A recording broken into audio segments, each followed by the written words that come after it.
Es una idea divina.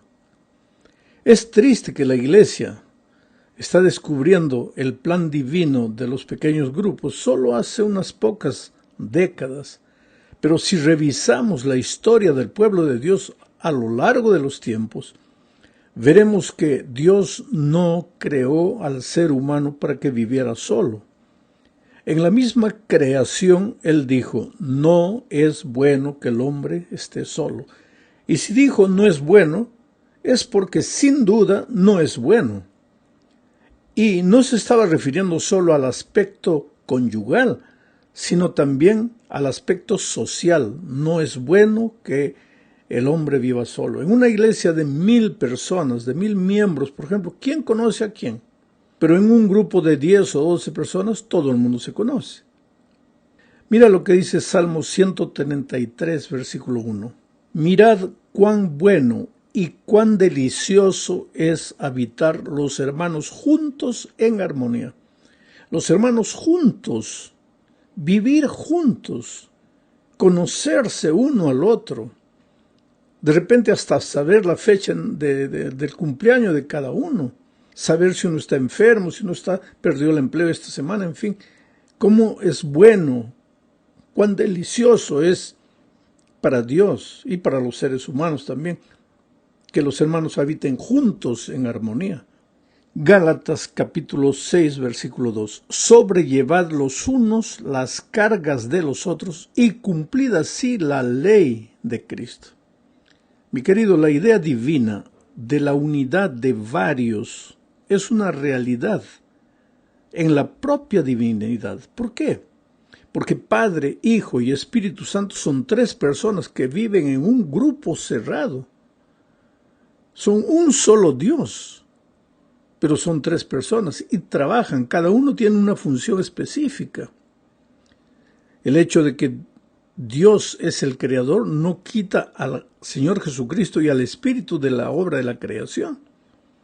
El hecho de que Jesucristo vino a la tierra a morir por nosotros no quita al Padre ni al Espíritu Santo de la bendita obra de la redención.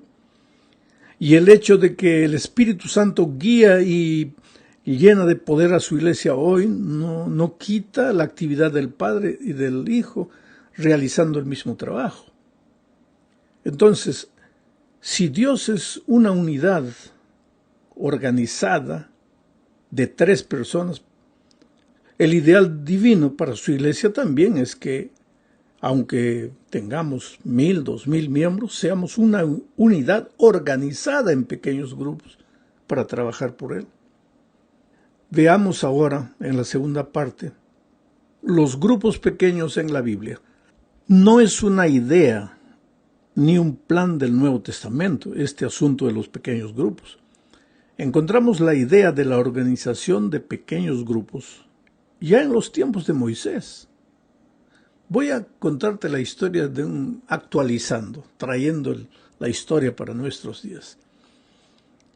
Moisés dirigía una gran multitud y estaba enloqueciendo al pueblo, porque todo el mundo, cualquier problema, le traía a Moisés. Moisés ya estaba desesperado, ya no sabía qué hacer. Yo estoy imaginando la historia, esto no lo busques en la Biblia porque no vas a encontrar, pero lo estoy tratando de ilustrar.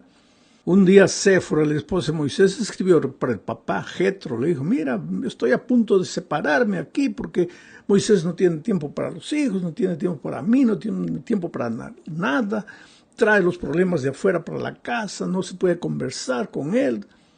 Entonces el suegro, como todo buen suegro, pues viajó para ver qué es lo que estaba sucediendo. Y cuando llegó, Moisés casi no tuvo tiempo ni para saludar al suegro. Y el suegro lo observó, Moisés estaba realmente ocupado, realmente el pueblo traía problemas. Tú sabes, la multitud llena. Cada ser humano es un problema, imagínate la multitud. Pues el pobre Moisés estaba desesperado. Hasta que un día Jetro lo llamó y le dijo, mira Moisés, estoy viendo que tú estás completamente loco con el trabajo de la gente. Sí, pero suegro, ¿qué hago? Tú no tienes tiempo para mi hija, para mis nietos, tú solo vives ahí respondiendo el celular, para aquí, para allá, a la hora de comer estás con el celular en la mano, no tienes tiempo para la casa. Y Moisés le dice, pero suegro, compréndeme, yo tengo una multitud enorme para guiar. Pues entonces, ahí en Éxodo capítulo 18, 21 al 25, el texto bíblico, ahora si es fiel, dice, además escoge tú de entre todo el pueblo varones de virtud, temerosos de Dios, varones de verdad, que aborrezcan la avaricia, y ponlos sobre el pueblo por jefes de millares, de centenas, de 50 y de 10. Ellos juzgarán al pueblo en todo tiempo, y todo asunto grave lo traerán a ti, y ellos juzgarán todo asunto pequeño. Así aliviarás la carga sobre ti, y la llevarán ellos contigo. Si esto hicieres, y Dios te lo mandare, tú podrás sostenerte, y también todo este pueblo irá en paz a su lugar. Y oyó Moisés la voz de su suegro. Benditos los que oyen la voz del suegro. E hizo, ese bendito es paréntesis mío, e hizo todo lo que dijo. Escogió Moisés varones de virtud de entre todo Israel, y los puso por jefes sobre el pueblo, sobre 1000, sobre 100, sobre 50 y sobre 10. Y así nacieron los grupos pequeños, por idea divina en el Antiguo Testamento. Y de esa manera el pueblo pudo funcionar mejor y Moisés pudo vivir un poco más. Ahora, la idea bíblica no se queda solo en el Antiguo Testamento. En el Nuevo Testamento, mira lo que dice Lucas 6, 12 y 13, ahora refiriéndose a Jesús. En aquellos días, Él, Jesucristo, fue al monte a orar y pasó la noche orando a Dios. Y cuando era de día, llamó a sus discípulos y escogió a 12 de ellos, los cuales también llamó apóstoles. Mi querido, entiende esto. Mientras Jesús desarrolló su ministerio en la tierra, Él fue enfático al enseñar a sus discípulos que la evangelización debería tener como base las casas de los creyentes, pequeños grupos. No lo dijo específicamente. Jesucristo mismo usó la casa de Pedro y de Andrés como centro de evangelización. Al enviar a sus discípulos al campo misionero, les ordenó que fueran a las casas, a pequeños grupos, y a partir de ahí, de las casas, ellos establecieran una red de otros hogares convertidos, hasta evangelizar toda la ciudad. Jesús no solo quería establecer una iglesia, sino una familia espiritual formada por familias y familias y familias. Ahora, a los pequeños grupos puedes llamarles células si quieres, puedes llamarles hogares, iglesias. El asunto es que toda iglesia debe estar organizada en pequeños grupos. Bueno, ahora hablemos en el punto 3 del propósito de los pequeños grupos. Esta es la tercera parte de nuestro estudio. Mira, en Testimonios para la Iglesia, la sierva de Dios dice lo siguiente, y voy a analizar un poco la cita de ella. La formación de pequeños grupos como base del esfuerzo cristiano, quiere decir que cualquier proyecto misionero de la iglesia debe tener como base los pequeños grupos. Dice, la formación de pequeños grupos como base del esfuerzo cristiano me ha sido presentada por uno que no puede errar y sin duda se está refiriendo a Dios. Quiere decir que el plan divino de los pequeños grupos no es humano. A la sierva de Dios se lo mostró el propio Dios.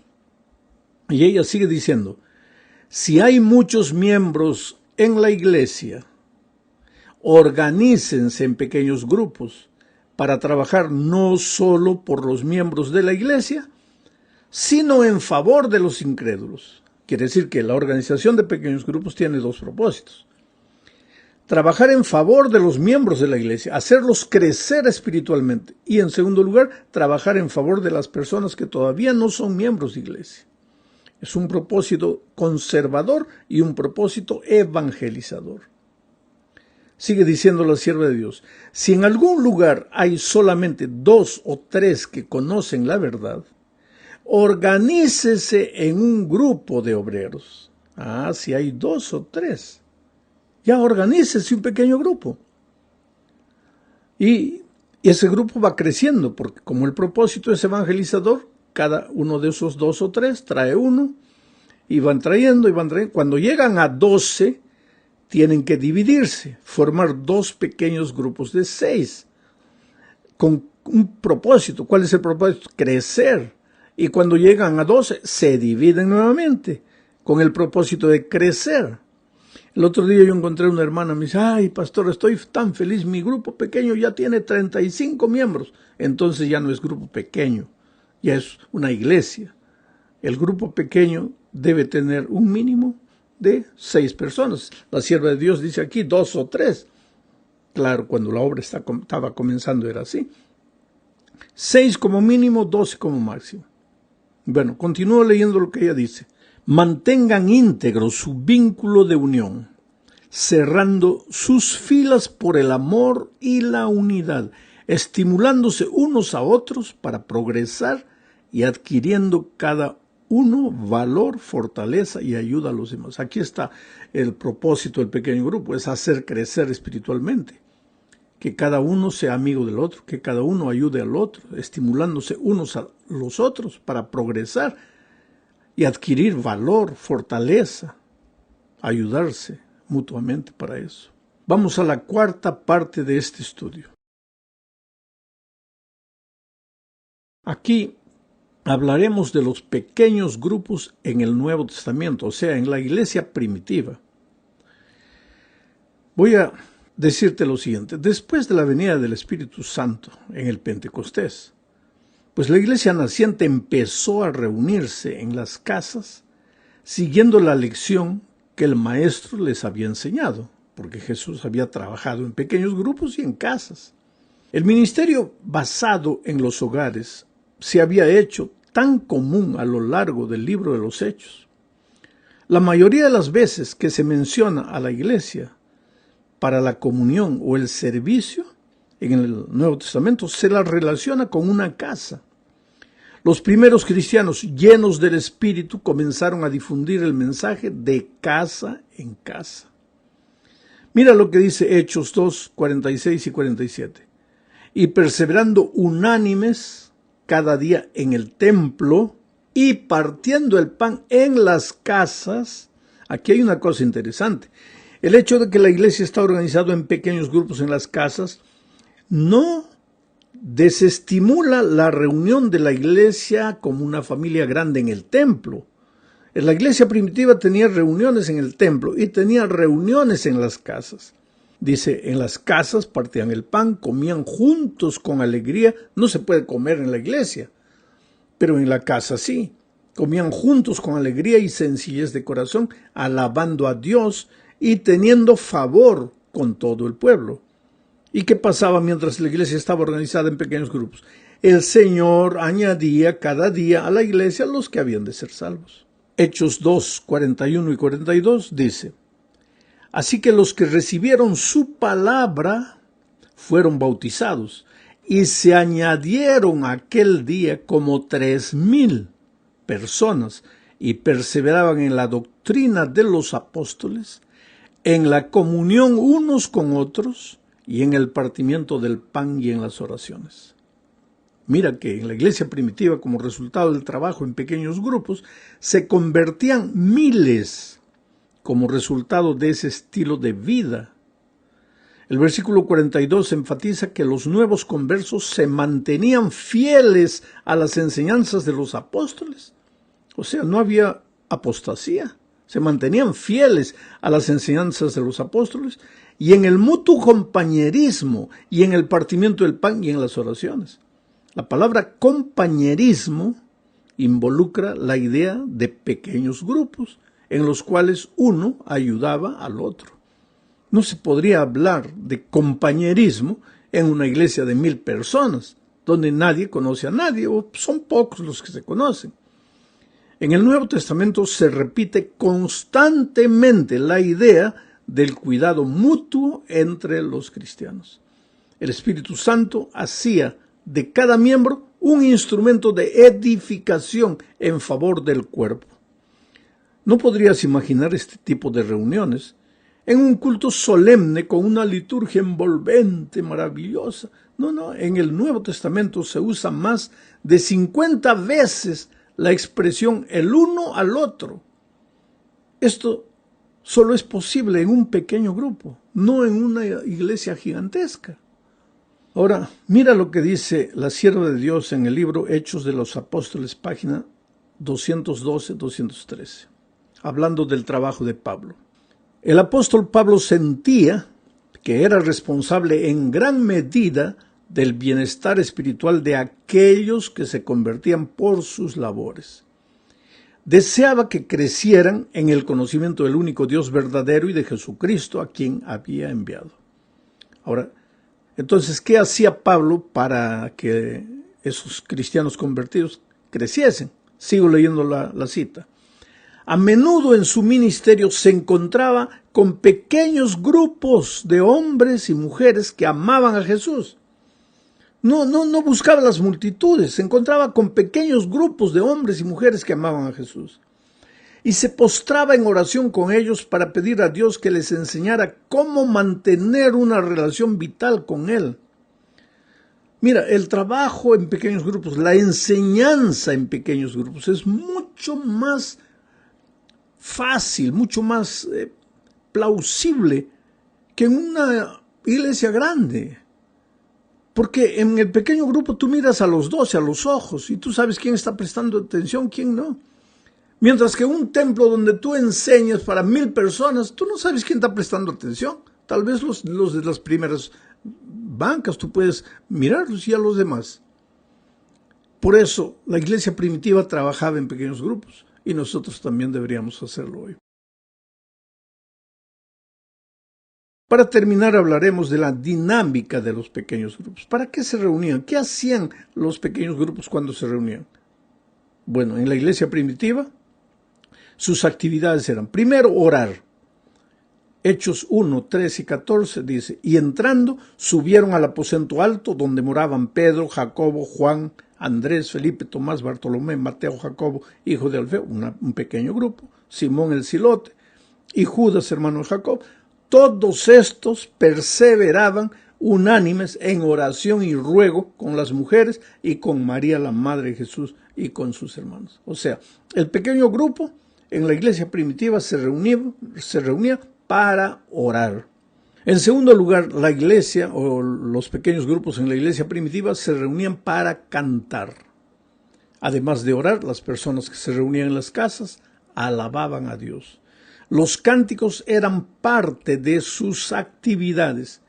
Pablo enseñó en Efesios 5:19 lo siguiente, hablando entre vosotros con salmos, con himnos y cánticos espirituales, cantando y alabando al Señor en vuestros corazones. O sea, la iglesia primitiva, los pequeños grupos se reunían para orar primero, para cantar después. En tercer lugar, para testificar.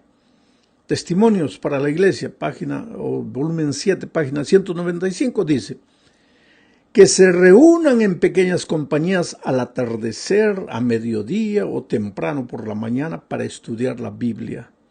Tengan un momento dedicado a la oración para que puedan ser fortalecidos, iluminados y santificados por el Espíritu Santo. Y después dice que cada uno cuente su experiencia, o sea, que testifique, que diga lo que está sucediendo en su vida, con sencillas palabras. Esto le dará más aliento y gozo al alma que todos los placenteros instrumentos musicales que puedan ser usados en las iglesias. Cristo entrará a vuestros corazones. Este es el único medio por el cual podéis mantener vuestra integridad. Un consejo sabio. En cuarto lugar, la iglesia primitiva tenía sus pequeños grupos y ahí se reunían para estudiar la Biblia. Vuelvo a leer un texto que ya mencioné, Hechos 2, 41 y 42. Así que los que recibieron su palabra fueron bautizados y se añadieron aquel día como 3,000 personas y perseveraban en la doctrina de los apóstoles, en la comunión perseveraban en la doctrina. ¿Y de dónde sacaban la doctrina? De la palabra escrita, en la comunión unos con otros y en el partimiento del pan y en las oraciones. Y finalmente en los pequeños grupos, en la iglesia primitiva, había evangelización. Ellos se reunían, ellos tenían